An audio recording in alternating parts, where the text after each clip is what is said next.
Okay, Advanced Math Lesson 41B is regarding permutation notation. Now, as a kind of review at the beginning of this, we need to cover back what a permutation is. I put an example on the board that's pretty simple, and we'll take a look at it to begin with. How many ways can you arrange an apple, orange, and banana? Now, when I put these on here, I went ahead and just took the abbreviations A, O, and B, and I put them in and arranged them. I said, well, if A was first, then O, then B.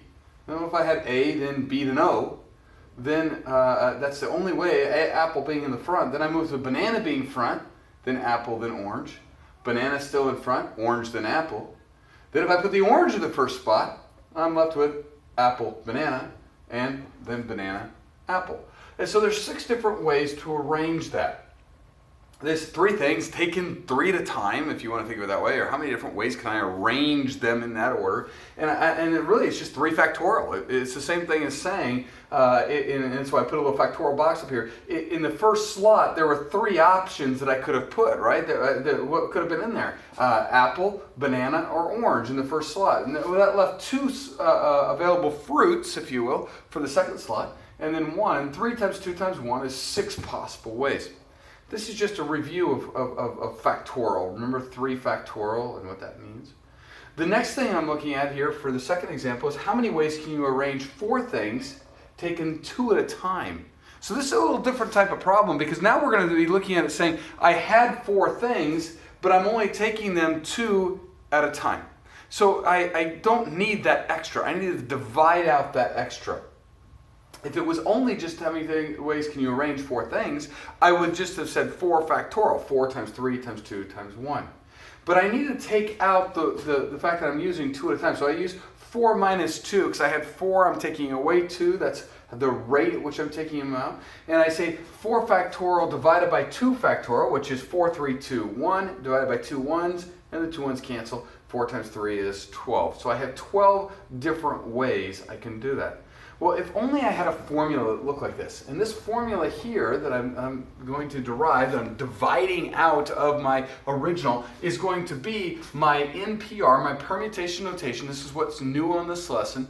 And the NPR is n factorial, that's the number I'm taking, divided by n minus r factorial, r standing for the rate, or how many I'm taking at a time. So in this second problem here, taking 2 at a time, 2 at a time is a rate. This is how many total things I have. So if I looked at it and I went to 41.7, they said find 12p4.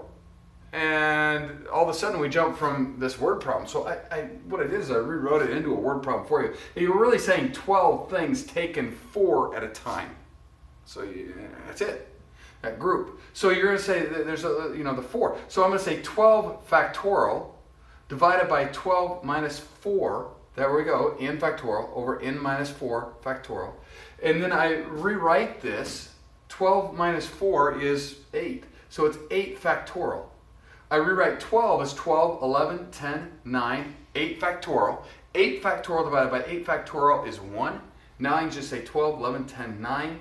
And I have 11,880 different ways that 12 things can be taken 4 at a time. Now, this is something the book didn't take the time to elaborate on, and that's using your calculator appropriately to check these answers. Many times the book is going to say, find this out, show this to be without using a calculator, or show the steps to find NPR. And that's great, and I really think you should know how to do this. It's not necessarily difficult with permutation notation to come up with that, and saying 12 factorial over 12 minus 4 factorial, so 12 factorial divided by 8 factorial and working it out. However, this is how you're going to check that on the calculator. I assume that many of you want to get that answer correct, and it's so easy to make a mathematical error that being able to check on the calculator is an important step. This here, checking inside the calculator, and I wrote the directions for a TI-84 Plus calculator. If you have a little different calculator, you'll need to look at either the directions for it, or find a YouTube video on it, or look for the NPR itself. I know a couple of the newer ones, you can actually choose the selection first and then put in the variables that you're inserting in. However, with the TI-84 Plus, it's a little bit different, and this is not how most people think. So I'm going to take this in a little more depth. The first thing you're going to do is, if I was doing the same problem up here, which is 12p4, I'm going to type in 12 first.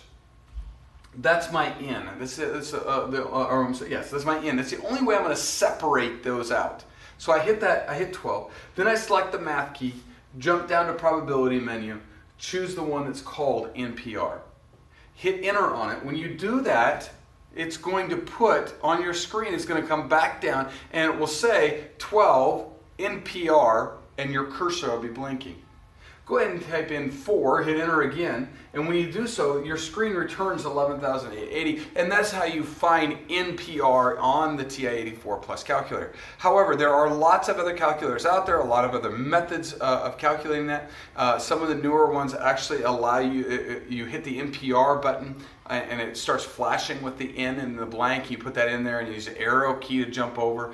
Depending on which brand of calculator you've chosen or which model, it may be a little different, but this is probably the most standard method of doing so.